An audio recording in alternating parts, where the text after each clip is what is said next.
لضيفنا العزيز الفنان سامر أحمد اللي جاء لزيارتنا في هذا اليوم الجميل مع عوده. أهلا وسهلا فيك أستاذ سامر. أهلا وسهلا فيك مدام. أنت مين المعلم يلي بتحب تبعت له تحية بهالمناسبة؟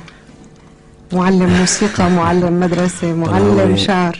هو الحقيقة بدي ابعت تحية المعلم اللي بحبه كتير الله يرحمه، الفنان الكبير عصام الخطيب. كأنه له دور كبير بمسيرتك الفنية. دور كبير فعلا، وبصمة كتير قوية بعطائه الفني المتجدد كان دائما. تعطينا فكرة عنه؟ نبتدي بالأستاذ بعدين نحكي بالطالب. التلميذ. سمعك شيء لإله لحنا مغنى. أنا عم هز راسي كأنه المستمعين شايفيني. شو بقول لك؟ يسعد مساكي ومسا مستمعين شام اف ام جميعا. الأستاذ حسام.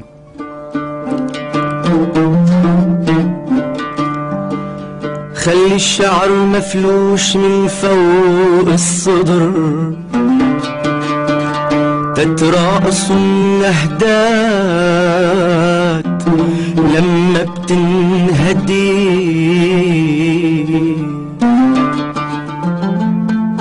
شعرك فلشته مثل ورقات الحبة لما تفلش حالها تلم الندي،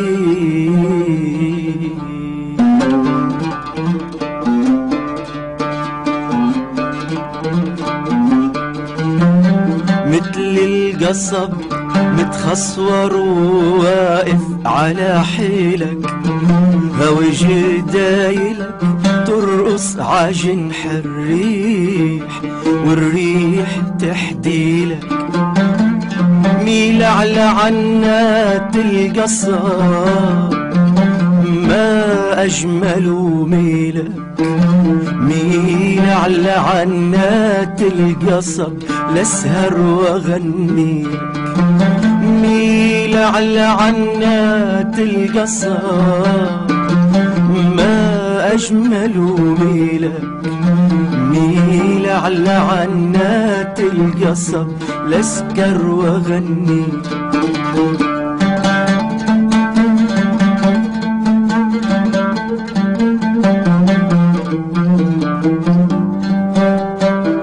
نوصل الجو في شام اف ام مع الفنان سامر أحمد.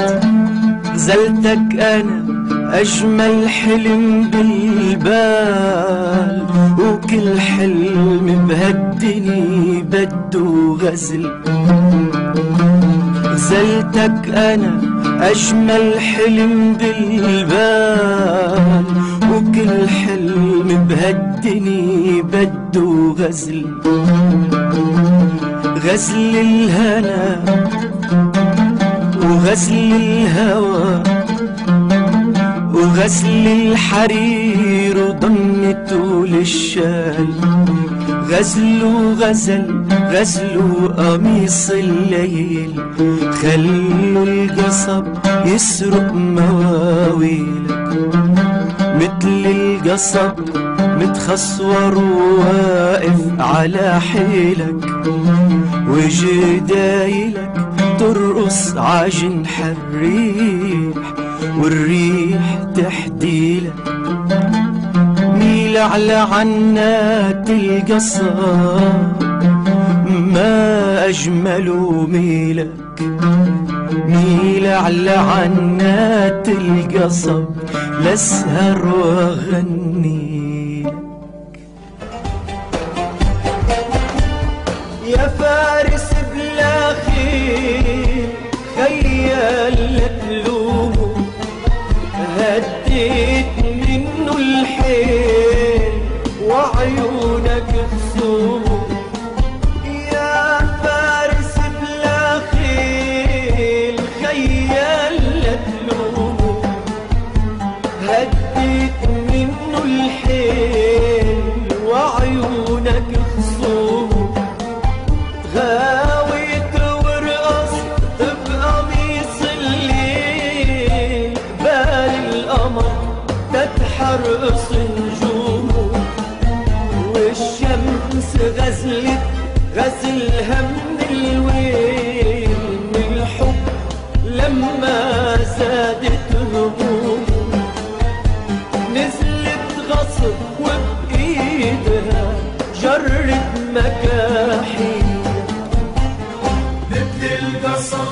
تتخصور واقف على حيلك دايلك ترقص عجن الريح والريح تحكيلك ميل على عناد القصر ما أجمل ميلك ميل على عناد القصر لأسهر وأغني. هالأغنية يلي سمعنا بدايتها مباشرة في الاستوديو مع الفنان سامر أحمد من الأغاني المحبوبة جدا في شام اف ام، من الأغاني يلي وقت اللي بنسمعها بيكون عندنا إحساس إنه هي بتنتمي للفولكلور للتراث وبنفس الوقت هي معاصرة. هل هذا هو الرهان تبعك سامر أحمد؟ تماما. أنا الخط اللي أخده هو بيأكد هيدا الفكرة تماما مدام انه يعني افتقدنا لفترة كبيرة كتير من الزمن للأغنية السورية اللي من هالنفس من هالجو، وعم حاول انه ان شاء الله طور بتوزيع الكلام وتوزيع الألحان اللي هي بتمثل أصالتنا بتمثل عراقتنا بالفن.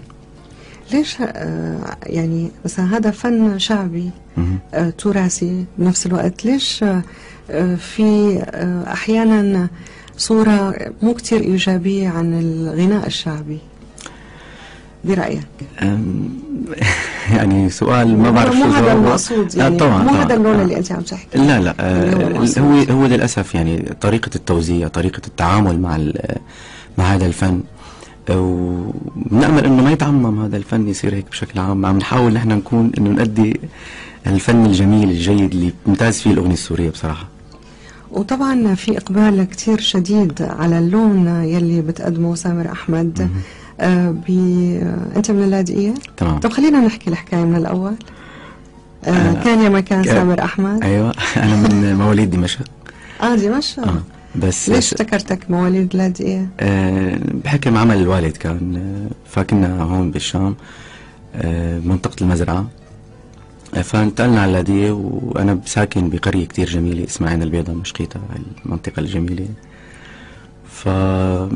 يعني والموسيقى منين اجت؟ تلمذت على ايدي الاستاذ محمود العجان، الاستاذ منيف منون، الاستاذ غياث محمود. يعني هو كان الاختيار الاول بالنسبه لك انه موسيقى ولا شيء اخر؟ لا غناء والله.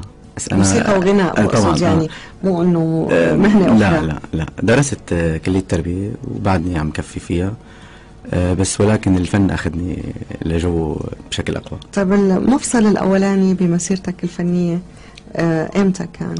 يعني وقت اللي هي رغبتك، بس إمتى بلشت تتبلور كواقع؟ ما بدي أحكي القصة التقليدية إنه منذ نعومة أظافر. معلش منذ نعومة أظفارك يعني شو بدنا نعمل؟ عادي. لا هي صراحة بلشت من منذ نعومة أظفارك. تمام. بلشت هي من بسنة 90 تماما. بلشت أدي أغاني هيك بالبيت وبالحارة وبالمدرسة إنه نأدي الأغاني اللي كانت دارجة بهذاك الوقت. يعني عبد الوهاب، فيروز، وديع، نصري، أم كلثوم، يعني الجو يعني انه انت مالك كتير كبير لحتى تقول عبد الوهاب درجه بهذاك الوقت، يعني كان في كان في هلا كانوا موجودين اكثر من هلا اكيد. هو توفى عبد الوهاب بال 91 فلا نحن انا البيئه اللي نشأت فيها هي سميعه كثير لهالاجواء هيدي، فتربيت على الاغاني وعلى الفلكلور هذا الحلو والموسيقى والكلام الجميل. يعني ما قدرت اني يعني اطلع برا. كنت تغني لعبد الوهاب مثلا على عودك مثل شو يعني افهم علي. كنت كل ده كان ليه لما شفت عيني حني قلبي إلي وانشغلت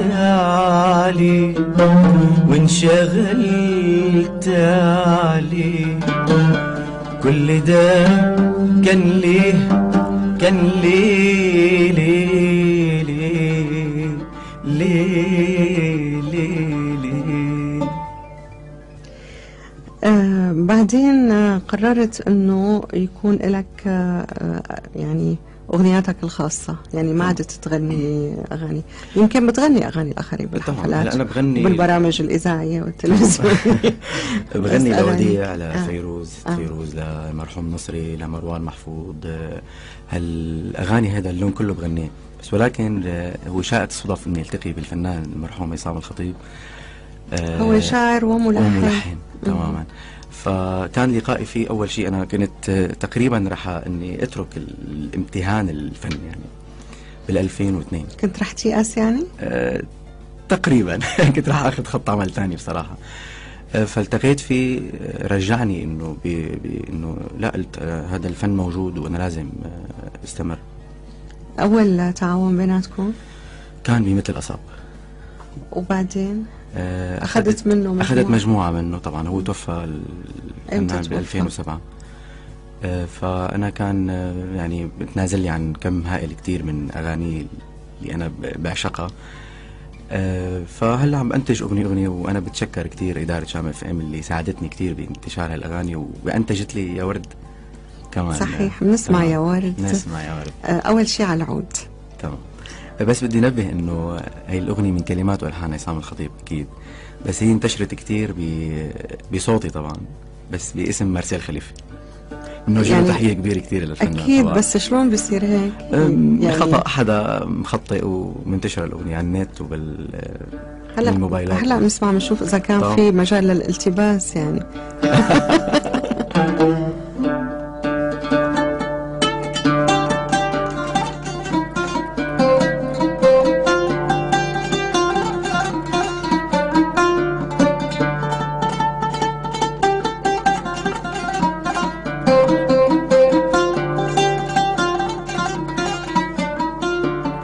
يا ورد اللي عم تتغاوى فوق التلي، مين اللي سارق لونك دخلك إلي؟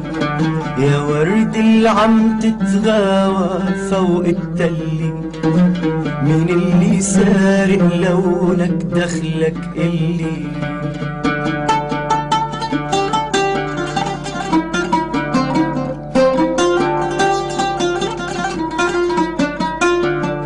يا ورد السرقوا لونك هو خلاني، سرقوا من نور النجم اللون التاني، كرمال الحلو زرعنا الدنيا غناني، غناها طير البلبل للدرغلي. يا ورد اللي عم تتغاوى فوق التلي، مين اللي سارق لونك دخلك إلي؟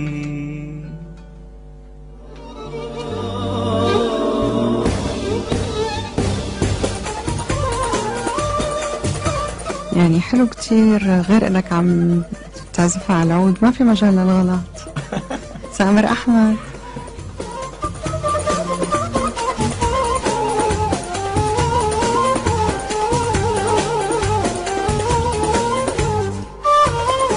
يا ورد الجور الواقف بوجه الريح، من لون عيون الحلوة عوراقك زيح. يا ورد الجور الواقف بوجه الريح، من لون عيون الحلوة عوراقك زيح. منيح الغزلة الحلوة يا ورد منيح، منيح الغزلة الحلوة يا ورد منيح، كرمال الزهر النادي يطرح غلي. يا ورد اللي عم تتغاوى فوق التلي، مين اللي سارق لونك دخلك إلي؟ يا ورد اللي عم تتغاوى فوق التلي، مين اللي سارق لونك دخلك إلي؟